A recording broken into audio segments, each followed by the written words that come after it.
Hey, my name's Dan, and I'm making a modular Azure-first .NET SaaS framework called SaaSCoreDbContext.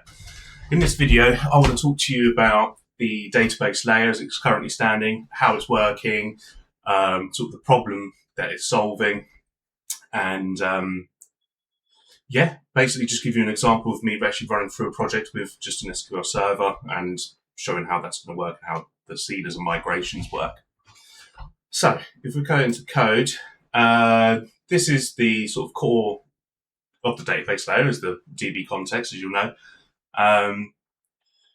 I've kept this specifically as exporting the DbContext with all of the tables in there as DbSets, obviously. But the reason for that is that I didn't want to make a bunch of abstractions for like some stores, that you can't do what you want with. Effectively, I'm enforcing that upon you. If you want to program like that and change that into work as a store pattern, you can do that, or you can just use these DbSets as you normally would use a DbContext. I've also made some interesting sort of helpers with it to make things a little bit easier. Also for testing purposes, I've got like a test SaaSCoreDbContext, which you can make that's like failing as well as, so it's like, it fails on stage or it fails on executing queries. So just to make testing a bit easier, because obviously, that's the one thing about the DbContext is why a lot of people have these like thin abstractions around it or they make generic repositories. I'm trying to get away from that. I'm trying to give you the power of the DbContext so you can do what you want with it. And basically, it's got a default schema of SaaSCore. We apply, obviously, the configurations from assembly. I'm also enforcing global tenant query filters. So this is an extension method that you can add into your projects as well. So if your entities say tenant feature, so if they implement the iTenant entity, then and you apply that same extension method, you would then enforce that navigation filter there and then. So you could do that. Okay, so just a couple of things. So that was the DbContext. Some of these are likely to change. I've not. This is still in preview. I'm still figuring a lot of this stuff out on how I want it to actually work. So yeah, we're going with that. Then I've got an iSaaSCore Seeder interface. Now this, I've just thought, as I've gone to make this video, of how I could make this better, and I can open it up to be like an iDatabase Seeder so that I can extend that logic into your DbContext. So you can basically specify which type DbContext to seed against, But the idea with that is that these seeders will run at the sort of as an I-hosted service. So basically, they'll run on startup, and then basically we just wrong one.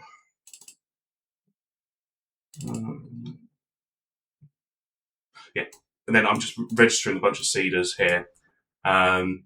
So that will then initialize the database with like root level sort of tenant and user and stuff. Now that is coming from configuration as well. I'm not going to show that because it's not completely finished yet, but effectively the idea is that you can seed a tenant with specific ID and specific names, etc., so that when it goes into production, that can all just be pulled from configuration.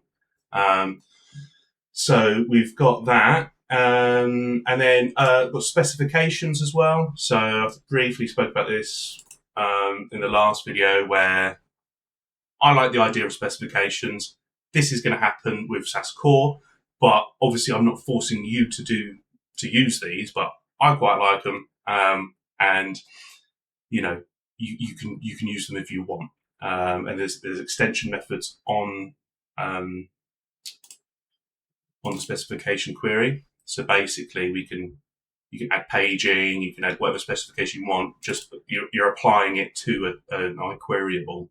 So that works nicely with offering out these DbSets as opposed to just making stores and having like a defined way of this working. It's like you can do what you want.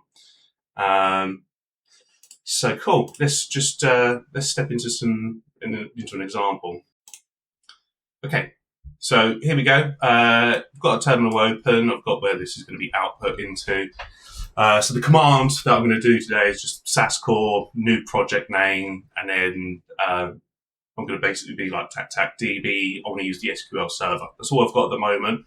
And we'll see how those specifications work with Postgres. But that's all for stuff for me to figure out. So yeah, we'll run the command.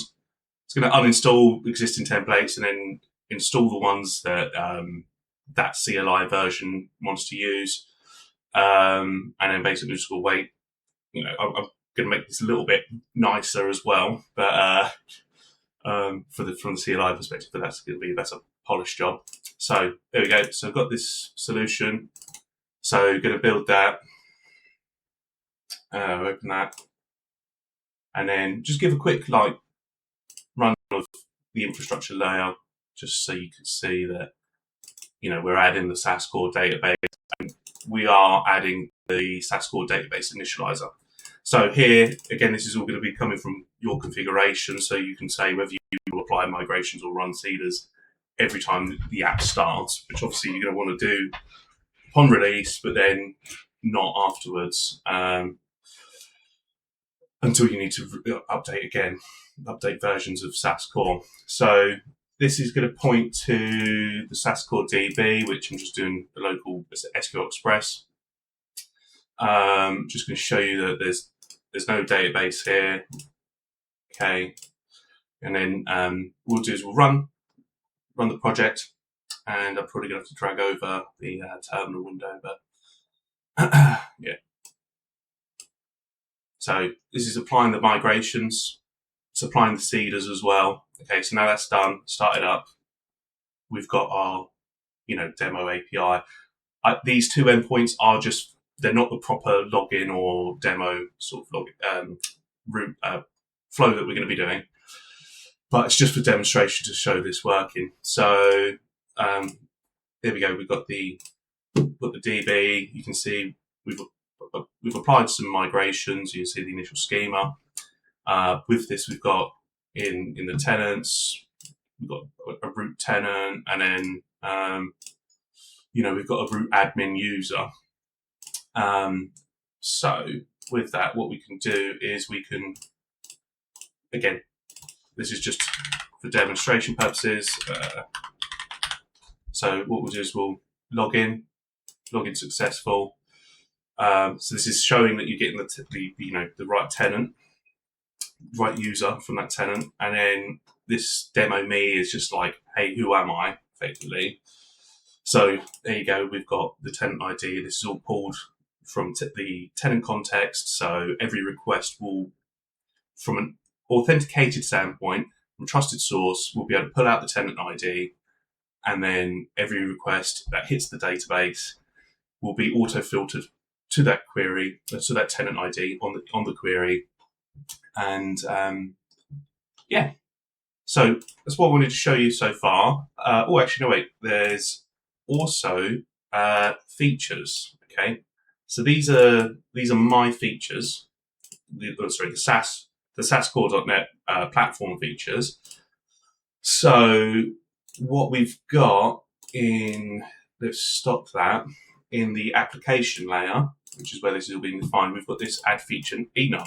So these are, like I said in the last video, okay, I want this to work that, I've got the platform features that I supply. They get auto-seeded and everything gets added to the root user, the root tenant, because, they're going to need to do whatever they want with it. So then we go to the domain and we add something else like add features, right? And then we can have like and then we can sort of feature 1. And then we go, okay, well, imagine these are your features for your specific app. And then we go to the services, we can uncomment that out, and we can go add features. And now we're saying to SaaSCore, oh, by the way, add these features as well, because these are my specific apps features. And what we can do then is we can sort of run the project again. And let's just get, where's that gone? Yeah, so here we've got, again, it's applying these seeders, root tenant feature seeder. So already features assigned. So we go here. Then we can just refresh that. You can see here we've got feature 1. Now, this description, I've realised that I've not added that in, but you effectively would be able to use the description attribute. That's what I want, and then you can say what the description is at the point of the enum definition.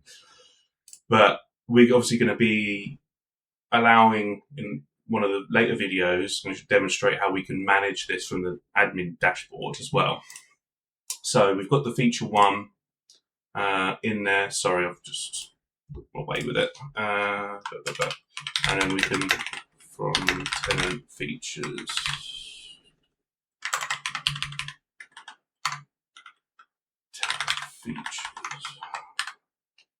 and there we go. We had 4 of the initial, and then feature ID 5. Feature ID 5 is feature 1, which we've just defined as part of app categories, app features. So that's the database migrations and seeding taking place. I think it's at a good point now. I've got a couple of things I need to figure out how I want them to work, but for the most part, I think I'm quite happy with this. I'm quite happy that we're extending this. Also, the fact of changing this seeder to not just be an iSaaSCore seeder, but to like an iDatabase seeder, and then you can just register your own, how you want to seed your tables. Which is exactly the sort of approach I wanted to do with this. I wanted to make it opinionated enough to enforce all these rules, but also flexible enough to give you a good foundation, but then be flexible enough so you can add and change and do your own thing with it. Because, the idea with this is to save you time. I don't want to make, I want more ideas out there. I want this to be the go-to platform for .NET to make a SaaS app, just by saving time. Every SaaS app needs this stuff at some point, whether you go, okay, well, I'm just going to validate an idea and not have this. Okay, the idea is cool, but everyone's using, your app with, without any of this stuff here. So, it's all going to be for free. There's going to be no user accounts or anything like that. And it's just, this is the problem I'm trying to solve with that. So going on to next week's video, because I'm going to release videos every Saturday and Sunday, sort of main videos, just showcasing modules and certain types of functionality. Because obviously I've got all the feature stuff there, but I've not showed you the feature gating and all that side of things, which I want to do, but I'm not going to do in this video. And yeah, so next week probably going to look at maybe the dashboard UI sort of thing, because now we've got the tenant in there, we can then start actually managing stuff like login by that tenant. Again, it will be a sort of demonstration login endpoint, but it's not going to be, it's going to show you what this is capable of. But also maybe the Sunday I'll do the feature usage video. But yeah, that's where we're at with it. Hope you liked it. Again, if you're interested in this and you want to follow the journey, I've got a pre-release website, SaaSCore.net, and also, hit subscribe, because like I say, I'm going to be every Saturday and Sunday, I'm going to be uploading videos, just on what I've done throughout the week, and I've added stuff, and this is how this module's working, and I'd love to get some feedback from you guys as well, just on like what your opinions of this are as it currently stands. Like my approach to this is do you see this having value in the .NET space? Yeah, thanks very much. See you next week.